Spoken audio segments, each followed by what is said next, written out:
Welcome to the Lair, a place where interesting people you may know tell you things you didn't. So grab a chair and your favorite vice and get comfortable. There are no rules in the Lair, but there is Laura Babcock. You know her from TV, and she is not into media monogamy. Let's find out who else is in the Lair.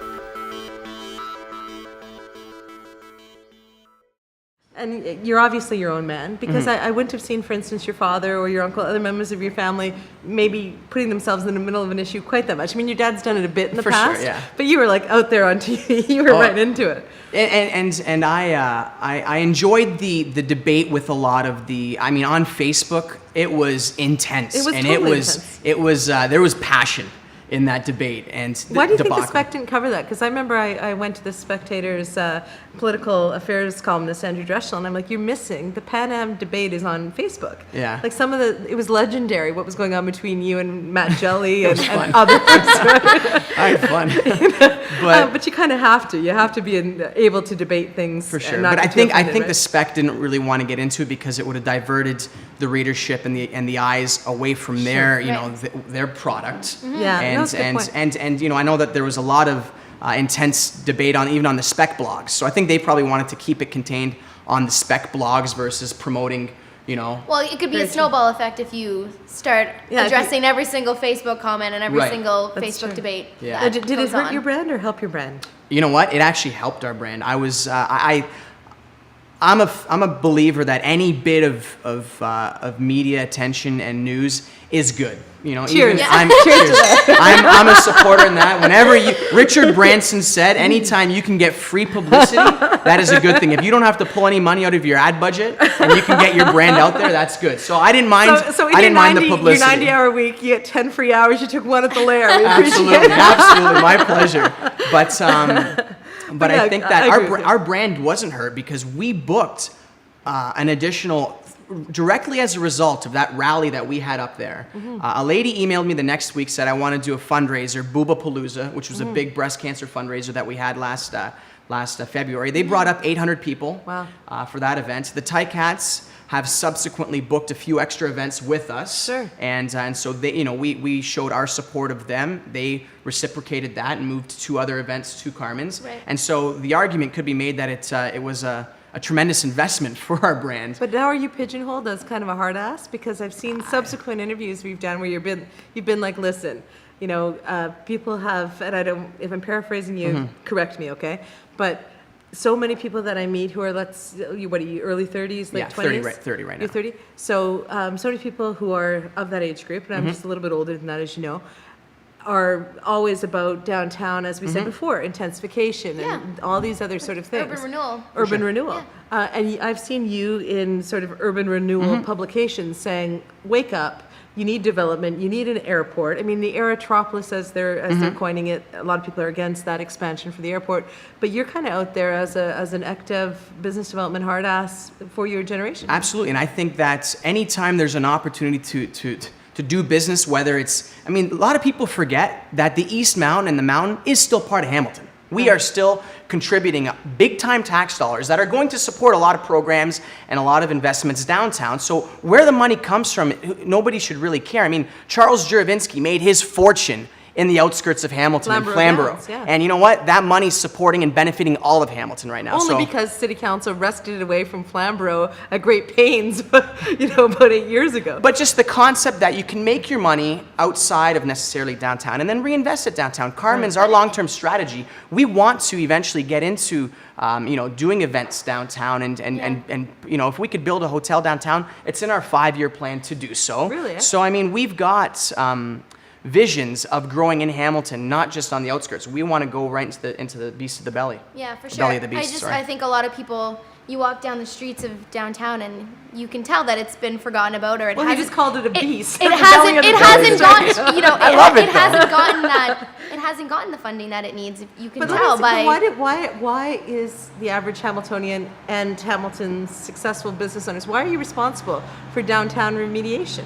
Why can't you just be successful, pay your corporate tax base? For sure. Why does everybody have to be so sensitive and apologetic about not having a downtown location? I'm just throwing that out there. I agree, and that's been, my father has been of that belief. What a lot of people forget too is that about 10 years ago, Carmen's ran the food and beverage at the Royal Connaught before it closed down. Carmen's invested hundreds of thousands of dollars at the Crown Plaza before when it was the Ramada, and we ran businesses downtown and lost our shirts. But don't you feel though that you lost your shirts, so you made a successful business on the mountain, which contributes in other ways, as you suggested.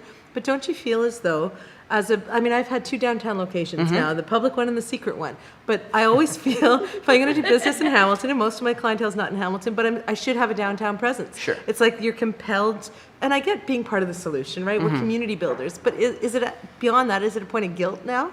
It seems like a lot of activists are kind of pinning guilt and blame, to people that are successful outside of the core, and that's not fair. That's not fair because our tax dollars go right into initiatives and that that's what support I'm the getting entire at. city, Right? Everyone I talk to who's successful in Hamilton has to have in our 5-year plan. We're going to be downtown. Even McMaster University. Everybody's always justifying why they're not planning where they're going to go. We see with the hotels, we see a business case for that. I think that Hamilton needs more hotel rooms wherever in the city. So obviously, from that business end of things, we see an economic opportunity, as does Darko and other people that are making big investments downtown. But I think that beyond that, the city needs to start to do a few things to really improve the image of downtown. Little things like the corner of King and James, where that variety store is, re-stucco the outside. That is one of my biggest pet peeves. You look at that, and my dad, at one point, wanted to stucco it himself, and just say, I cannot stand that building at the heart of our downtown is falling apart. The Mercanti's out stuccoing the wall on a We're Sunday. stuccoing our hotel. We're stuccoing, 60,000 square footage of But hotel. that's the thing, I but can no see you one's guys willing doing to do it. I know, the city's got it. They need to get more creative with the signages and the frontages. I did a blog on that recently. We traveled. We just got back a little while ago from Atlanta, and I think in 1 month we've been all over the province. And so not only, of course, a city like Atlanta's got more going on. You can learn from best practices. If you've been to their airport, it's pretty nice. But I made the comment: would it kill Hamilton International Airport, is what the name is, right? John C. Monroe, to have some local artist stuff represented there like they do in Atlanta. Are you suggesting we burn Hamilton down and rebuild it then? Not quite, That's what happened. That's how Atlanta I know got it. Atlanta A was little burned intense, down. a little No. intense. Yes, Atlanta was burned to the ground, but I don't think their airport was part of the Civil War, Rob. Yeah, we don't need a Civil I think War. that's more recent. But no, they had an artist gallery, a sculpture gallery when you're going to arrivals. It sets an impression. For sure. And we've been to these tiny little towns like Mount Forest, which had a clever sign, happy, healthy, and high, which we think is funny. But Every time we drive by, hilarious. we're like, But okay. every single community on all the have little welcome to. Forget the branding war about Hamilton. We can't self-identify. Why can't we just have welcoming signage? Why can't we just do these simple things? Agreed. That will fix. Okay, so here, let me ask you this question. Sure. You have power and influence, and more than a little bit of money to throw around, right? You're doing the things that you're doing to contribute to the city. You sit on all the same committees that I do, and other committees, and on boards and everything else. If you're of that mind and you're the power base of the future, and I'm of that mind and I'm the yapping power of the future, why isn't this happening? Because I've had this conversation now 65,000 times. But I think that right now it's starting to it's starting to be on everybody's agenda. So that's the difference, is that But now on the there's agenda to actually, as well as I do, planning and execution are two different things altogether. For sure. So what's the holdup between that? Other than your dad and your family coming down and stuccoing that building, we know all the people on council. We sit here and we have these, maybe the Lair chat will help with these things, but how do we make it actually happen? Fix the outside of that building and get some signs on the damn highway. Yeah, I think that it's as simple as setting up a meeting. I've met a good friend of mine is Mike Marini from the city, and every time I've had just a different issue, little things. I met with a friend of mine that owns Soli Shoes on Locke Street, and we talked about different opportunities of branding and marketing Locke Street. Mike was there, he listened. And Mike's great. I mean, Mike is doing stuff in social media for the city that hasn't been thought of before, and the city is getting some good stuff. I guess what I'm pushing at, PJ, is that when there's a consensus amongst the people, including the activists, I would argue, to do certain things, and they're affordable and they're practical, I don't understand why we can't make them happen. I think the time is now to make it happen. I think that the timing is perfect right now. I think that's one good thing that the stadium debacle, debate, whatever you want to call it, did, is it brought about a new level of civic engagement where I think everybody is more passionate than ever to see significant change happen in Hamilton. And so I think Cheers to that. it's happening now. That was the one best outcome. That I was would agree. if there was any silver lining with that whole thing, is that people want to see action happen now, and people are starting to take more pride in their city, which is a good thing too. What do you think of this council? Do you think they're being less dysfunctional than past councils? Do you see the kind I think of it's too early to tell yet. And Yeah. I think that, when you're still little over 6 months in, it's too early to tell. I think that in about a year from now, we'll know if there's some serious progress being made. But I'm hopeful. So let me ask you this question. You had the opportunity to make a life for yourself. You went down to Notre Dame, a got it. prestigious school. You were doing some stuff for ESPN. You had some opportunities. You're an ambitious, smart guy. You got a phone call from your mom. What got you back to Hamilton? One of the things that got me back initially was the family connection. Obviously, my father wasn't doing too well, and so I made the decision that I would contribute to. I mean, my father sold out part of his RSP to pay for my tuition. So as a good son, I thought that I owed it to them. How very Italian of you. Remind me, sure. she's Italian as well. Let me just remind me, your dad used to tell me a story about the pizza. You had something with the pizza down at Notre Dame. I did. What was that about? In my third year, me and my roommates, we always ordered from the Papa John's Pizza, which was they had a popular, profitable business in South Bend, Indiana, and I mean, it was after the 20th or 30th pizza in our third year that we said, "This is ridiculous. I know the food business. I know how much money they're making. I know how much money we could be saving." So we made a deal with the rector in our residence hall that we would pay a rent. And rent out the kitchen. So we called the business the Keogh Kitchen. So No we would way. put up a menu. We would be open from 9 p.m. until 1 a.m. That's And hilarious. we would sell. And we were profitable. So we you would bring started in your own pizza business. We would bring in What time $1,000 What bucks. time did you run from? 9 at night till 1 in the morning, around there, right? How much money did you make from 12 to 1 a.m.? Oh, we would get 10 to 15 orders of pizzas times, anywhere from $5 to $10 an order. So it was Yeah, a for profitable, sure. little. Because he was very proud. I remember him telling me the pizza Oh, story. yeah. So entrepreneur stuff's been in your blood. You It got has the been. call from your mom, family connection. You came back, I'm imagining, to help run the conference business. For sure. Did you picture yourself doing the kind of stuff you're doing now? No, I didn't. But it was. I'm glad that I came back, because about 6 months after I moved back home, I had some of my roommates from Notre Dame, from Chicago and Pittsburgh respectively, come up to visit Hamilton. Took them to Hess Village. Went to Nice. Filthy Nice. McNasty's on Upper James. Went to Niagara Falls one night. Went to Toronto. They did were everything. shocked Yeah. at how beautiful Hamilton was. And then a light went off, and I said, "My gosh, this city's more beautiful than we give it credit for." Oh, for sure. Well, Laura, you had that experience one year when you were driving into Hamilton. The first time I ever saw the city Yeah. was I was on my way somewhere else. I'm not from Ontario originally. Well, I was born in Toronto, but didn't grow up here. And so we were going somewhere else, maybe Kitchener or something, from Windsor, I think.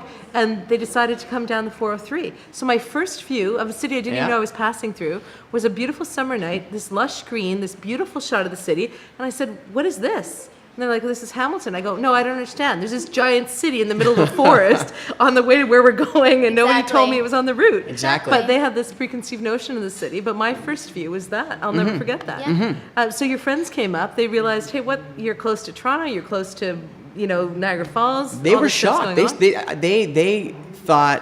That's when I realized that that the Hamiltonians that are living and breathing here need to really take their blinders off and really start to look at the beauty that we have, and we need to start talking about our city in a more positive light, because outsiders that come and visit Coots Paradise and go up to Sam Lawrence Yeah. Park on the Yeah. mountain, Yeah. and when you bring them to, we went to Westdale, to some of the bars there. I think it was Yeah. the Snooty Yeah. Fox or Fox Yes, and Fiddler, one of I them. lived in Westdale for a few years, Yeah, and it's and there's great little pockets in Hamilton. Yeah. Locke Street, Hess Yeah, Village, it's true. Westdale. Even this- Even James even North. James Yeah. North is. I go to at least once a month. I'm having dinner at either the Wild Orchid or Acclamation. Yeah. Actually, I Yeah. just had Good Friday dinner And if you talk to Wild Chris Orchid. Eklund with the waterfalls, the visitors they get from Yeah. out of town for the waterfall and the hits to their website is crazy. well, I mean, the amount of water. What the city of waterfalls? We are the For most sure. waterfalls, I think, in North America Yeah. for our size. And- So all this enthusiasm, is this a Gen Next thing, or do you think the establishment feels the same, or are they burnt out? Are they passing the baton and saying, you guys promote I think the city? I think they've got a foot in both camps. I think that a lot of the business leaders obviously see what Hamilton can become. The Gen Xers know it.